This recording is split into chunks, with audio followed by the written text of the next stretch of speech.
Greetings everyone, my name is Atterville, and welcome to the finale of my Let's Play of Fluffy Horde.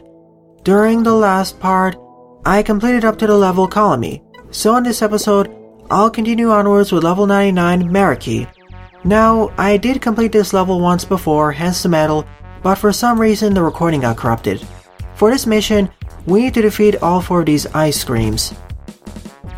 And the park to protect is right over here. However, we should defeat all the ice giants by here, otherwise there's almost no chance that the bunnies will catch up with the ice giants. Come on, I won't buy. First, start out by hiring a carrot. Hopefully you will, or else there's not much point in wearing this. And start attracting the bunnies downwards. They're multiplying like rabbits.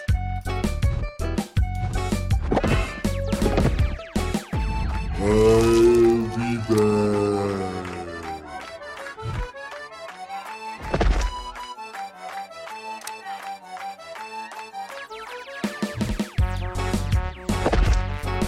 I made sure to get a small detachment of bunnies up over here, so they can catch up with the ice giant.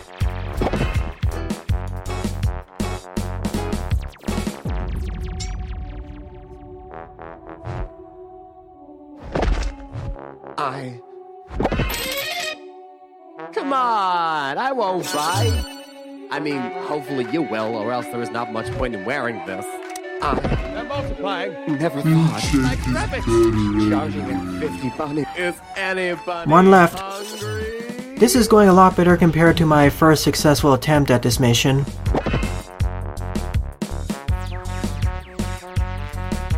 Brain freeze. Ouch! I thought bunnies were supposed to be cute and harmless. Level 100, the final boss encounter against the shaman.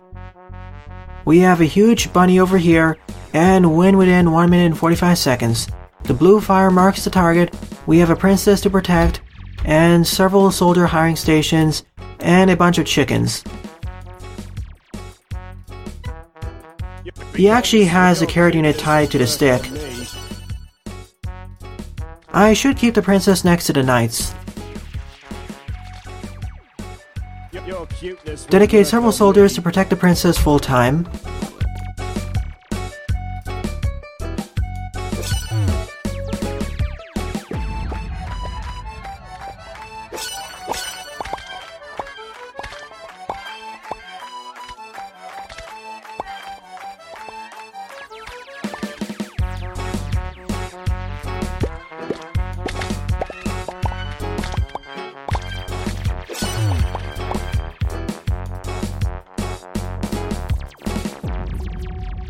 Yo, stop hopping around.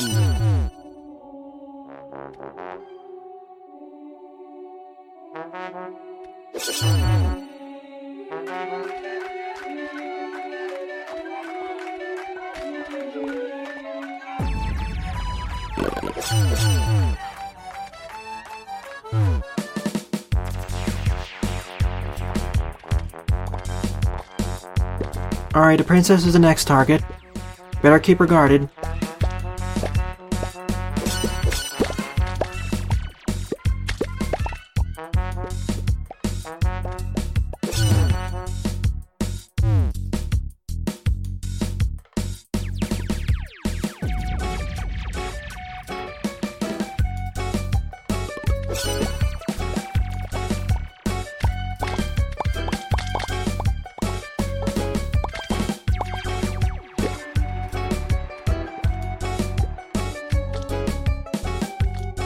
I need to keep a small platoon of guards on the bunny at all times in order to defeat it.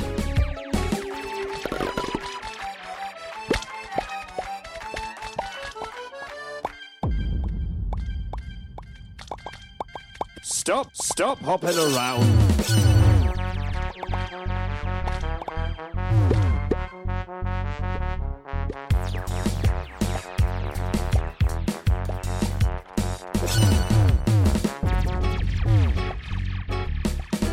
This will protect this front. They're eating. Watch it, you're getting confetti in my shoes. Still there's some to the left.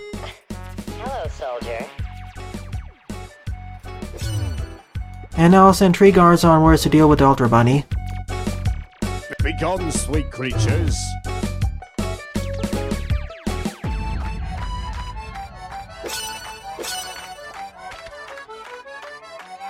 If I played this much more aggressively, I could have gotten almost all the medals. At least 2 of them.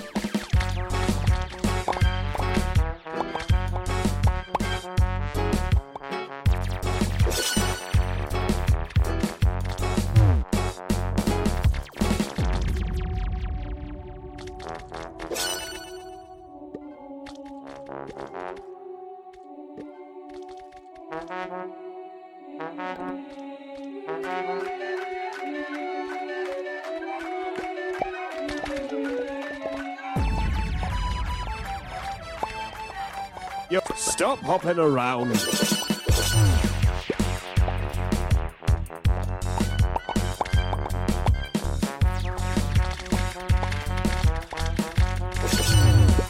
Come on, squad, I know you can do it.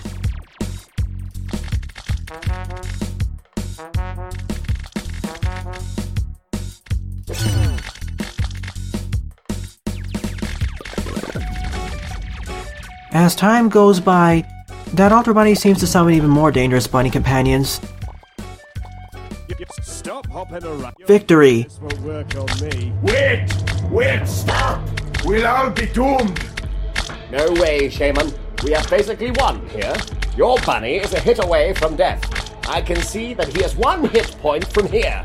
Fools, you don't understand. We are dealing with ancient black bunny magic here. What? This bunny isn't even black. That doesn't even make any sense. No, stop! Seriously, you need to stop! You're about to create a bunny black hole!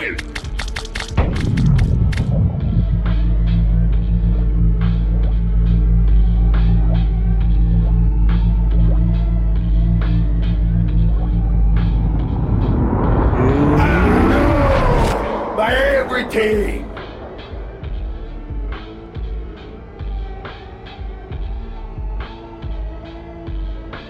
Oh my god. Golden swords, sharp arrows, and iron mechas. They all failed. And my dance moves prevailed. Who is the dum-dum chasing a fantasy now, Mom? Dreams come true, kids. At least mine do.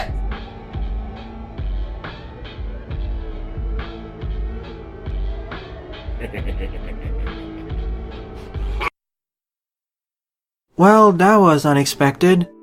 A singular white bunny has become the new bunny shaman. But what happened with the black hole? Did everything that got sucked into the black hole get destroyed? Or did they get transported between time and space itself? Nevertheless, this is a big sequel hook, or perhaps alluding to a new DLC pack. I don't doubt for a second that the shaman died. He'll be back. As for the multiplayer mode, if I can find at least one other person to play with, I'll cover some multiplayer levels in a bonus episode. With all of that done, this is a good time to give my overall thoughts on Fluffy Horde as a whole. First off, I want to talk about this game's genre. Although it's listed as a RTS and tower defense hybrid, it's actually a tactical puzzle game with RTS elements. The majority of the levels involve you essentially solving short puzzles to complete the stages. Don't celebrate yet, mortals. We will rise again. And next time, the Horde will be stronger and breed faster.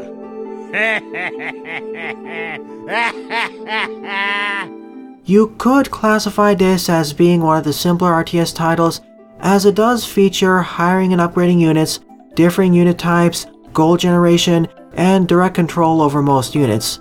However, it has no tower defense elements.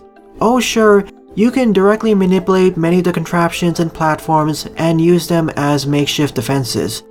But you cannot build or modify any defensive structures, and none of the buildings actively attack or hinder the enemy forces. Only units such as knights and archers do so. This is why I believe listing this as a tower defense game is inaccurate. Now onto the positives of this game.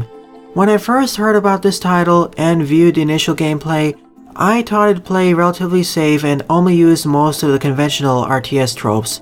Boy was I wrong. From the very start, the two basic combat units, the Knight and Archer, cannot be harmed by enemies whatsoever. In fact, the only two units that can be harmed and killed by the hordes are the Carrot Dancer and the Princess. The farmers, miners, and chickens' gold generation can be hampered by the bunnies though. The Human Kingdom has 3 typical level types. However, the escort missions are divided into 2 kinds.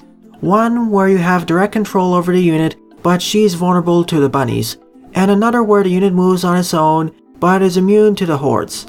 With this design decision, these missions are a lot less frustrating than many other titles. Even then, thanks to the medal incentives, a few missions can be completed without the use of any combat units. Things pick up further in the Dwarven Kingdom with the introduction of engineers, bombs, bunny to gold converters, bunny duplicators, and Nom Nom the giant worm. Same with Ariant and the ice cream giants in the Elven Kingdom. Instead of the game focusing only on common game modes, the devs branched out to a few more unique mission types. To be fair, the new game modes aren't great in number or groundbreaking, but they do help distinguish this game from other indie titles. On that note, every time a new unit, enemy, or contraption was introduced, there were 1 or 2 easy levels focusing on that new aspect, easing the players in, before mixing it in with other gimmicks. Speaking of which, I like the medal challenges.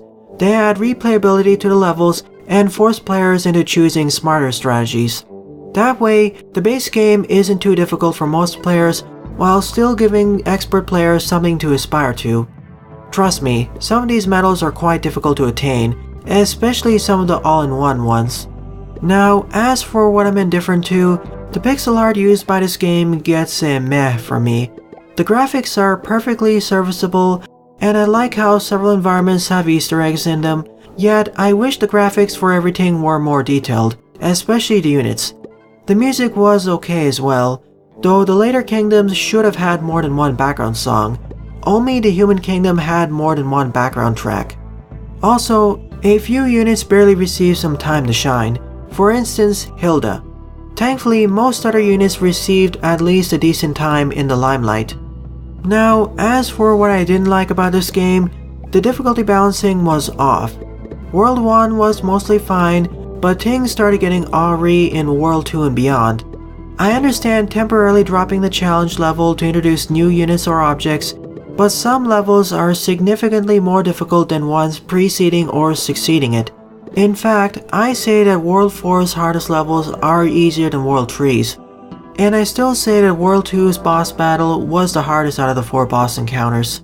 One of the features that would greatly improve this title would be a level editor.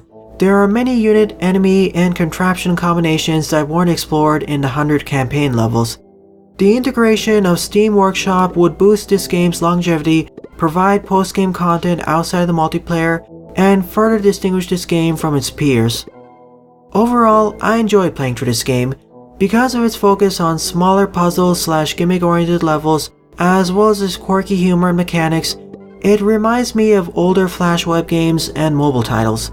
In fact, this wouldn't feel out of place if it was ported to mobile platforms.